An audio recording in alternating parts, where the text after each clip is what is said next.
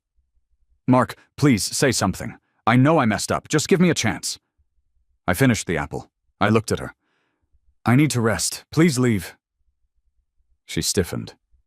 She looked into my eyes and couldn't find any of the warmth that used to be there. It terrified her. She grabbed my hand again, tighter this time. "Mark, I know I was wrong. Please. In the elevator, I only said that because I was scared he would die. His family and mine go way back. It was life or death. I was just calming him down." Hearing her talk about the elevator brought it all back. The fear, the humiliation. Tears started rolling down my face again without my permission. Elena reached out to wipe them away, her fingers trembling. Then, she dropped to her knees. She slapped herself across the face, hard, twice. "Mark, I broke your heart. I know. I'll do anything to fix it. Just don't sentence me to death like this. I love you. Please, we can get married. As soon as you're discharged, we'll get a small place, just us. No parents. No drama." The word marriage lit a fuse in me. Rage, hot and sudden, finally broke through the numbness. I slapped her. It wasn't hard, but it was enough to stop her talking. I pointed at the door. "Get out." I couldn't believe the audacity. She was proposing to me hours after proposing to him. She stood up, forcing a smile that was more painful to look at than tears. "Okay, I know you're mad. I'll go. I'll go get you some clean clothes and come back with dinner. Just rest." She turned and practically ran out of the room. Sarah came back in a moment later. She didn't ask what happened. She just asked what I wanted for dinner, saying her family's chef could make whatever soup I needed. I was so grateful I didn't have to explain. "I called Professor Davis," Sarah said casually. "Told him you had an emergency business trip, so we can't make dinner tonight." That reminded me. We were supposed to visit our old professor. Sarah was actually the client for my big project. When I found out her energy company was the partner, I volunteered to lead it. We were supposed to sign contracts today. When I didn't show up, Sarah knew something was wrong. I'm never late. She tracked me down. "Thank you, Sarah." "Don't mention it." She ruffled my hair. "Just get better and buy me a nice dinner." She had to go back to her office to deal with the fallout of my absence, but she left me a tablet and a game console. "Stay put, don't run off. I'll be back later." After she left, a different visitor arrived. Mrs. Sterling. Elena's mother walked in wearing enough jewelry to buy the hospital wing. She looked around the standard room with a curled lip, then looked at me.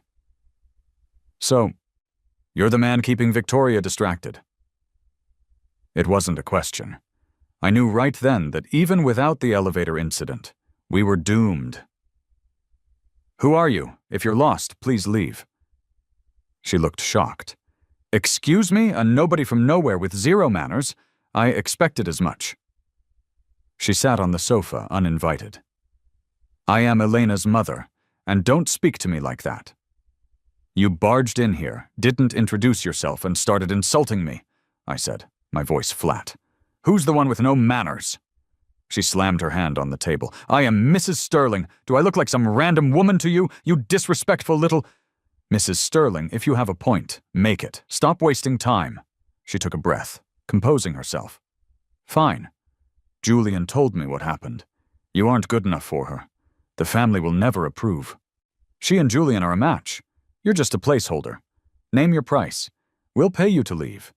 But if you try to cling to her to climb the social ladder, you'll regret it." I laughed. I actually laughed. She looked confused. I picked up my phone, deleted the last words video I'd made in the elevator, and dialed my dad on speaker. "Son, everything okay? We missed you." Hearing his voice almost broke me. "Dad, I miss you, a lot. If you miss us, come home, son. The door is always open." "Dad, if I get married, what kind of person should I look for?" He paused. He never liked the situation with Elena. "Mark, marriage is huge. It's the biggest choice you make. I just want you to be with someone you love, and who loves you. Don't marry for any other reason. If marriage doesn't make you happy, then don't do it. Your mom and I just want you to be happy." "Thanks, Dad." I hung up. I wiped my eyes and looked at Mrs. Sterling. "See? I have parents too, and unlike you, they actually care about my happiness. Elena can't make me happy. So you can stop worrying. I have no interest in your money or your arrogant family. Now, get out." She turned purple. I pressed the nurse call button and had her escorted out by security. That evening, I insisted on being discharged. Sarah took me to Mike's place. We had just left when Elena arrived at the hospital with soup. She found an empty bed. She called me, but I ignored it.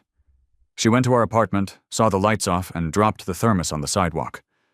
When Mike got back from his trip and heard the story, he wanted to go hunt Elena down.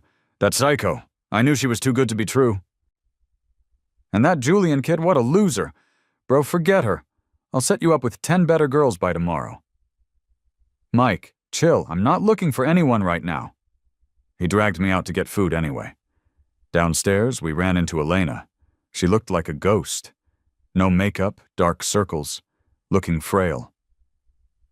"Mark, can we talk?" Mike rolled up his sleeves, ready to fight a woman. I held him back. "Don't give her the satisfaction." She started showing up every day. It got embarrassing. Eventually, I agreed to meet her at a coffee shop to end it properly. 5 years, Mark," she cried, grabbing my hand across the table. "You're throwing away 5 years? You never planned to marry me in those 5 years, did you?" I asked. "I was working on them. My parents are just stubborn. This is better, Elena. You don't have to choose anymore. Let's just call it what it is." She fell to her knees in the middle of the shop. "No, I don't want this. Don't leave me. We'll get married now. I don't care about the money. Please." She hugged my waist, burying her face in my shirt. I let her hold me for a second. When she felt me stop pulling away, she relaxed, thinking she had won. Then I whispered, "In the elevator.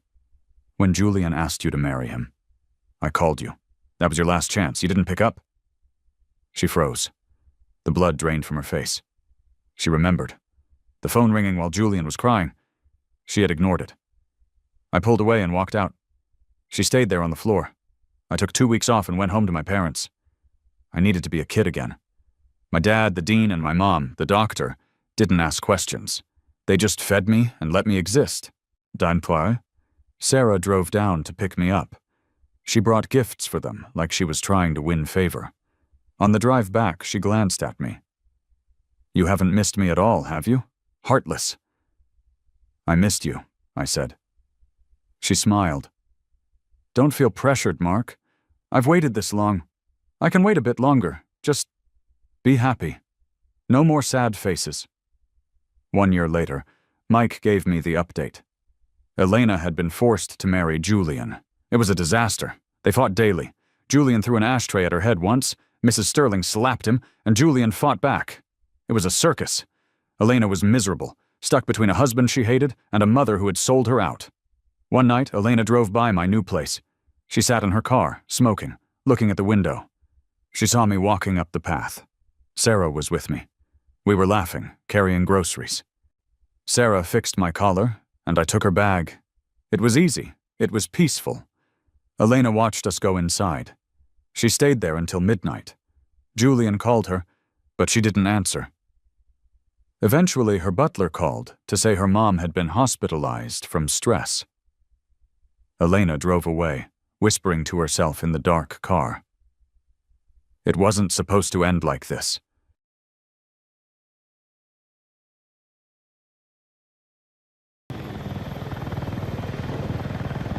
Unassisted. It's clipped. Don't believe it. Our forces are hitting Delta. Don't believe it for a second. Prove it. Right now. Show your belly button. Better yet, show your wiener. Oh shit, that's what I wanted to say, but I figured belly button was more appropriate. Show us your hot dog. I can say that. I'm a hot dog.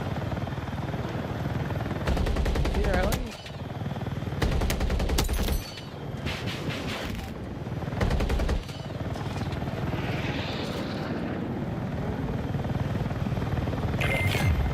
A lot of guys. No, I have a female on my crew.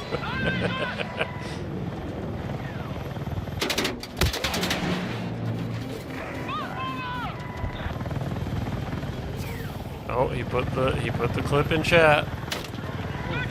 Yeah, I didn't believe you would. What the fuck? He's straight ahead of us.